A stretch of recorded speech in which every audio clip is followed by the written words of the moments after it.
ہم غریبوں کے غریب نواز ہندوستان کے راجا حضرت خواجہ پیا علیہ رحمت و رضوان جب آپ نئے ہندوستان آئے تھے اس وقت کا یہ واقعہ ہے۔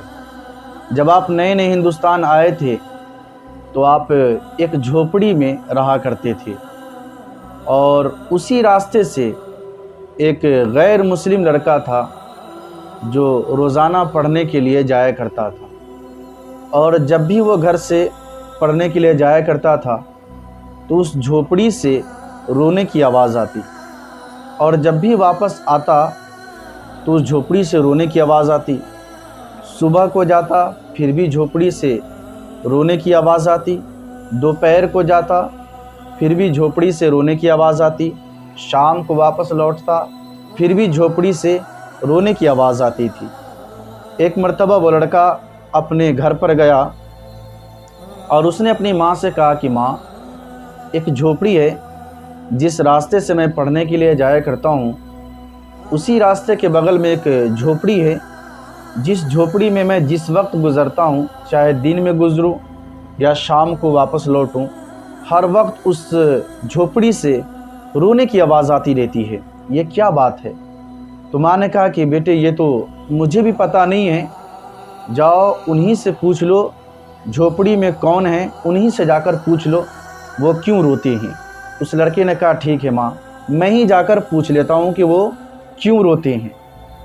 وہ لڑکا جھوپڑی میں داخل ہوا تو دیکھا کہ حضرت خواجہ پیا علیہ رحمت و رضوان ہے۔ اس لڑکے نے کہا کہ حضور، جب بھی میں اس راستے سے گزرتا ہوں تو رونے کی آواز آتی ہے، اگرچہ میں صبح کو گزروں پھر بھی رونے کی آواز آتی ہے، دوپہر کو گزروں پھر بھی رونے کی آواز آتی ہے، شام کو واپس لوٹوں پھر بھی رونے کی آواز آتی ہے، یعنی کہ جس وقت میں گزرتا ہوں اس راستے سے ہمیشہ اس جھوپڑی سے رونے کی آواز آتی رہتی ہے۔ آپ کیوں روتے رہتے ہیں؟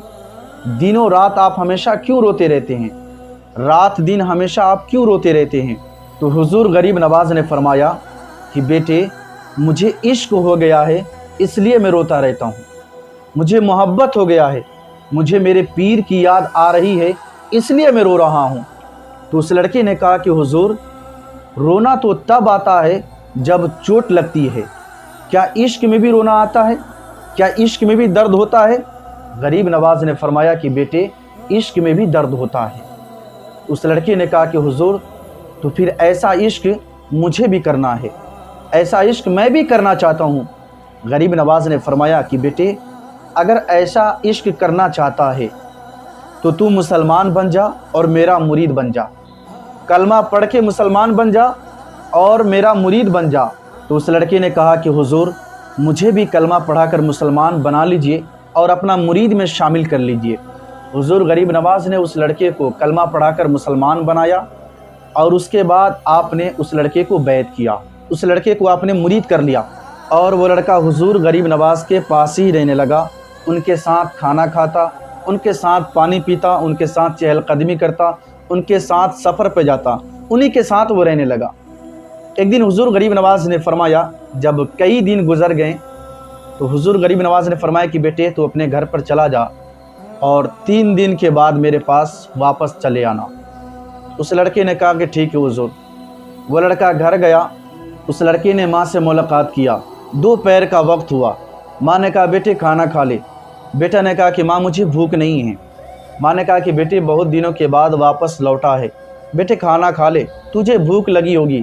بیٹے نے کہا کہ ماں مجھے بھوک نہیں لگی ہے، اور اس لڑکے کا دل نہیں لگ رہا تھا گھر میں، کبھی گھر کے اس کونے میں، کبھی اس کونے میں، کبھی اوپر کبھی نیچے، کبھی دائیں بائیں، کبھی ادھر جاتا کبھی ادھر جاتا، اس کا دل ہی نہیں لگ رہا تھا، اس کا دل نہیں لگ رہا تھا۔ پھر اس کے ماں نے رات کو کہا کہ بیٹے کھانا کھا لے۔ بیٹا نے کہا کہ ماں مجھے بھوک نہیں ہے۔ ماں نے کہا کہ بیٹے جب سے تو آیا ہوں کبھی ادھر جاتا ہے کبھی ادھر جاتا ہے، اور نہیں دوپہر کو کھانا کھایا ہے نہ رات کو کھانا کھا رہا ہے، آدھی رات گزر گئی ہے، کیا معاملہ ہے؟